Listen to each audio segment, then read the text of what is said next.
하나님께서 부르신 사람들을 보면은 이 복음의 능력이 얼마나 위대하다는 것을 알 수가 있습니다.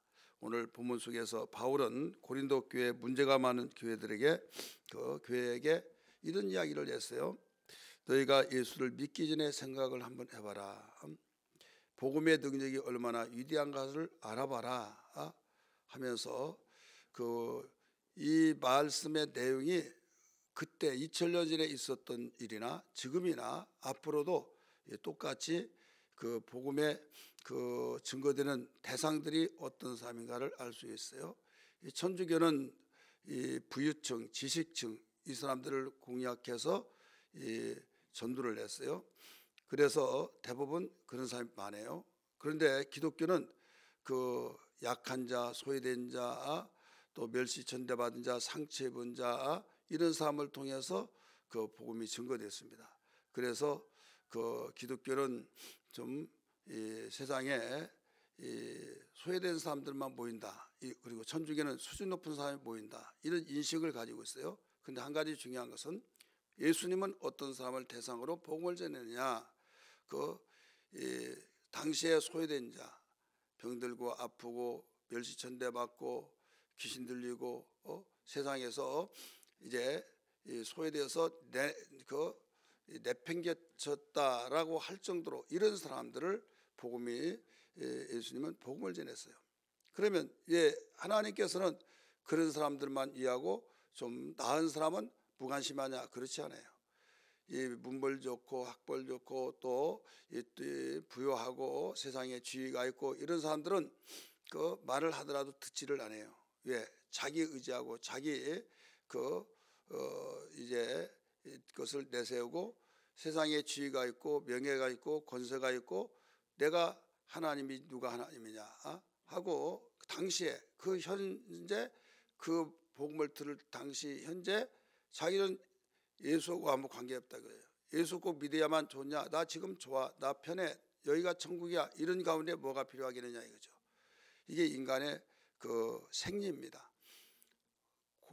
동서고금 막론하고 모든 과거의 사람이나 지금의 세대나 앞으로 사람들 똑같아요. 근데 그런 사람들이 어느 날 예수 믿는다고 그래요. 깜짝 놀라죠. 왜 그런가 하면 그 사람이 교회를 하냐? 예수 믿어? 왜? 말도 마라 하면서 예수 비판 얼마나 했는지 모른다 막 하면서 그 성격이 얼마나 가든지 교회에 다닌다고 집안 때려 부시고 막 이런 사람이고 그 예수 믿는 사람 취급도 안 한 사람이었어. 그런데 예수 믿는 그 과정을 봤더니 돈이 있을 때, 명예 있을 때, 권력 있을 때, 지위가 있을 때는 다 사람이 달라붙잖아요. 형제들도 또 지인들도 다 달라붙을 때 망했을 때 가장 형제들이 멀리합니다. 지인들도 이제 어떻게 소문나서 다 멀리합니다. 예투리가 됩니다. 딴 세상을 사는 것 같고 이제 기롭고 힘들고 누가 자기를 받아줄 사람이 없다 이거죠. 그래서 마음이 약해졌어요. 마음이 약하니까 붙잡을 것이란 건 아무것도 없는데 그래서 죽기를 결단하고 여러 번 극단적인 행동을 취하려고 했지만은 거기에서 내 청춘이 아깝지 않냐 하고 막 갈등 속에서 전도지 한 장을 받았어요. 전도하는 사람 소리를 들었어요. 그럴 때 너무 따뜻하게 대중을 볼 때 이루가 된 거예요.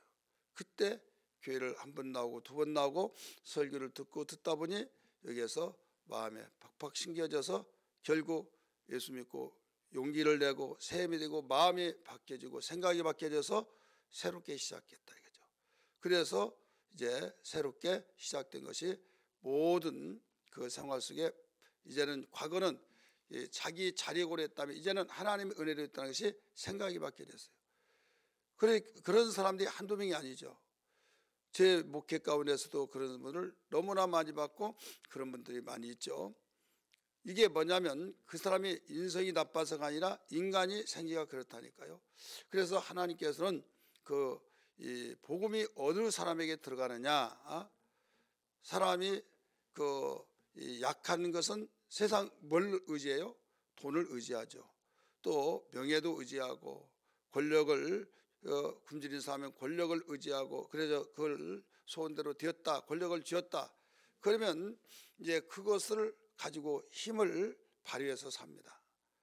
그런데 그게 항상 붙어 있는 것이 아니잖아요. 어느 날 무너진다. 낙엽 떨어지듯이 떨어질 때 이제는 앙상한 가지만 남았을 때 얼마나 잠바함 속에 그러느냐 이거죠. 하나님께서는 인격적인 분이시기 때문에, 인격을 초월하지 않기 때문에 이때 마음의 문이 열릴 수 있는 그 계기가 어떻냐? 곧 약할 때 돈도 건강도 지위도 명예도 또 자기의 최고 의지하는 것도 다 무너졌을 때, 그러면 꼭 그렇게만 돼야 하느냐? 아니에요. 이렇게 말하면 오해할 수도 있어요. 그 생활도 괜찮은데 예수 잘 믿던데요? 그렇습니다. 그런 마음이 뭔가 그래도 나는 신을 인정해, 나는 하나님 의지하면서 살아야 해. 우리가 인간이 어떤 존재인데 대단한 존재인 것 같지만은 우리는 연약한 존재야. 이런 생각을 가진 사람은 복음을 받아들일 수밖에 없는 거예요. 믿으시길 바랍니다. 그래서 우리는 인간이 대부분 대다수 그렇다 이 말씀입니다. 그래서 오늘 바울은 뭐라고 나오고 하면 그 세상의 사람들이 복음으로 돌아올 수 있는 사람들이 대부분 어떤 사람이느냐? 육체를 따라 지혜로운 자가 많지 않다. 두 번째, 능력 있는 자가 많지 않다. 세 번째, 문벌 좋은 자가 많지 않다. 25절에서 그렇게 나왔어요. 25절 한번 봅니다. 그 26절이네요.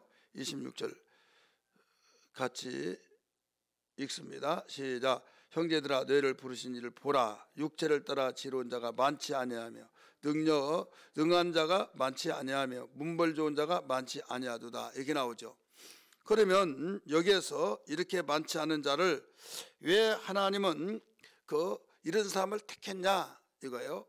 그 사람을 택한 이유는 29절에서 잘 대답을 해주고 있어요.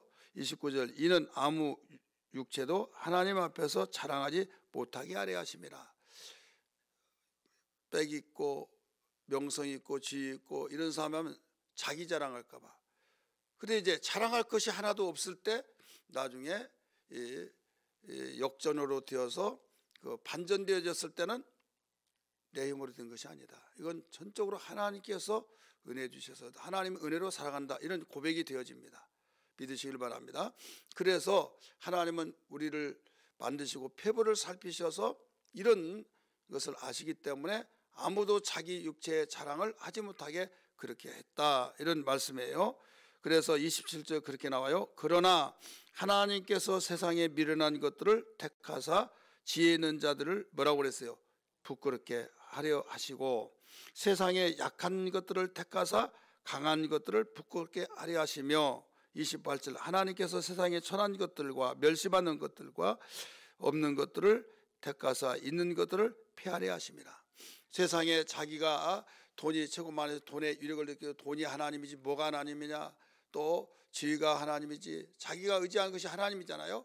그래서 명예가 하나님이지 자기는 하나님 같은 게 필요 없다 그랬던 그들이 나중에 전에 종처럼 부리고 발바닥 때만치도 몰랐던 그들이 정말 비참하게 살았고 서러움 속에서 살았는데 예수 믿고 그 축복을 받아서 나중에 자기가 부렸던 그 사람이 자기가 이제 먹고 살아야 하니까 목숨이 붙어 있으니까 나중에 알바를 하고 또 뛰는데 어디서 많이 낯익은 얼굴이고 보다 보니까 자기가 부렸던 사람이더라 이거죠. 그래서 중소기업 사장이 되고 또 큰 자영업을 하고 막 이럴 때 너무 부끄럽지 않겠습니까? 내 밑에서 굽실굽실 하면서 내가 발바닥 때만치도 몰랐던 알아주지도 않았던 그가 바로 자기를 부리는 사람이 되었고 자기가 거기에서 존심이 상하고 그러지만은 너무 따뜻하게 거기 아니면 받아줄 데가 없어요. 살아갈 수가 없어요. 오늘 그 말씀이에요. 그래서 왜 이렇게 되어지느냐? 피하게 하시기 위해서. 그래서 인간의 생사와 복은 하나님께 있다. 이걸 믿으시 바랍니다. 복음의 능력은 그와 같아요. 그래서 우리는 있으면 있는 대로 겸손해서 우리가 있는 것으로 우리 심령이 부유하다고 생각하지 마시고 하나님으로부터 부유해야 된다. 한번 따라서 하나님으로부터 부유해야 된다. 그래서 어리석은 부자 가르쳐 줬잖아요. 이와 같이 하나님께 부유하지 못한 자는 다 어리석은 자와 같다, 어리석은 부자와 같다라고 가르쳐 줬잖아요. 그래서 예수님은 이 땅에 오셔서 복에 대해서 가르쳐 줄 때 심령이 가난한 자는 복이 있나니 가르쳐 줬어요. 심령이 가난하면 왜 복이 있습니까? 가난하면 뭐든지 가리지 않습니다. 채워지고 싶어요. 지금 배가 어느 정도 채워지더라도 계속 가지려고 하잖아요.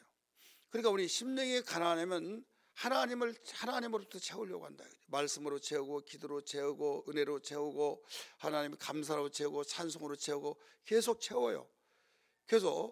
그런데 심령이 부자면요, 심령이 부자면 하나님과의 관계가 없어요. 뭘로 채우냐? 이 물질로 채우고, 지위로 채우고, 세상의 것으로 채우고, 명예로 채우고, 막 모두 채우다 보니까 이미 그릇이라는 것은 뭐가 들어있느냐? 이미 들어있으면 그 위에다가 못을 부을 수가 없어요. 그걸 엎어버리고 빈 그릇에다가 내가 채우고 싶은 걸 채울 수밖에 없는 거예요. 우리 육체라는 것은 그릇입니다. 믿으시길 바랍니다. 우리 육체를 그릇이라고 사도행전 9장 15절에 가르쳐 주셨듯이 오늘 우리는 어떤 가운데서도 내 마음속에 빈 그릇 되게 하여 주셔서 오직 내 영혼이 심령이 가난하여서 항상 말씀 들을 때 말씀이 채워지게 하시고, 은혜가 채워지고 감사가 채워지고, 주여 가지가지 하나님 영적인 것이 채워져서 영적으로 하나님께 부유한 자가 되게 하여 주옵소서. 이런 삶이 되어야 될 줄 믿습니다. 그래서 하나님은 우리를 만드실 때 그렇게 만들어 놨기 때문에 예수님은 아시고 아예 처음부터 가난한 자에게 복음이 전파된다 하라라고 말씀했잖아요. 예수님이 공생애 3년 동안 사역하실 때 대상이 어떤 사람이었습니까? 아픈 자, 소외된 자, 이런 사람에게 복음이 증거되던 것은 이유가 있어요. 그 사회적으로 지위가 있던 자는 예수를 어떻게 해서라도 죽이려고 하고 핍박하고 이단 괴수라고 했고 계속적으로 예수의 일을 방해했잖아요. 오늘 우리는 여기에 바울은 그때도 지금도 앞으로도 똑같다는 것을 일러주시면서 우리는 어떤 삶이 되어야 하느냐? 항상 심령이 가난한 삶이 되어야 된다. 그래서 문버리는 자가 많지 않고 또 능한 자가 많지 않고 또 육체를 따라서 이 지혜로운 자가 많지 않다. 육체에 그렇게 지혜했던 사람이 나중에 여지없이 하나님의 지혜, 복음의 지혜로 무너지더라 이거죠. 어제 아침에 말씀드렸던 것처럼 예수 그리스도는 하나님의 지혜요, 하나님의 능력이라고 했잖아요. 예수 믿는 거 별것 없고 그런 것 같지만은 예수 믿는 사람이 결국 이기더라 이거죠. 승리하더라 이거죠. 예수는 하나님의 능력이요, 하나님의 지혜이기 때문에 믿기 바랍니다. 그러면 오늘 우리는 알아야 것이 복음의 능력으로 우리는 사는 우리의 정체가 뭐냐? 복음의 능력으로 살잖아요. 그럼 우리의 정체를 알아야 해요. 우리의 정체는 우리는 하나님께로부터 거듭난 새로운 피조물이요, 내 안에 예수님이 계시다라는 것을 알고 살아라 가르쳐 주셨어요. 30절 보세요. 30절, 너희는 하나님께로부터 나서 그리스도 예수 안에 있고 우리는 하나님으로부터 나와서 우리에게 지혜와 의로움과 거룩함과 구원함이 되셨으니, 상반절에서 가르쳐 줬죠. 하나님께로부터 나서 거듭났다는 거죠. 고린도서 5장 17절의 말씀 보면 거듭난 새로운 피조물이다 이거죠. 그래서 예수 안에 있다.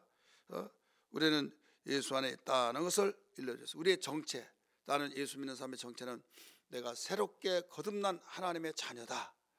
그리고 예수님이 내 안에 있고 예수님의 부유함이 있고 예수님의 지혜가 있고 예수님의 행복이 있고 예수님의 구원이 내게 있다. 그래서 나는 어디든지 예수님이 나와 함께 계시기 때문에 나는 승리자다, 행복자다, 이런 소망을 가지고 살아야 된다, 이 말씀입니다. 마지막 결론으로 31절, 기록된 바 자랑하는 자는 곧 주 안에서 자랑함과 함과 같게 하려 함이라. 그래서 우리 자랑할 것이 없다 이거죠. 그럼 자랑할 것이 뭐냐? 주 안에서 예수님이 이렇게 해주셨다, 하나님의 은혜다, 이런 소망 가지고 살아야 될 줄 믿습니다. 기도하겠습니다.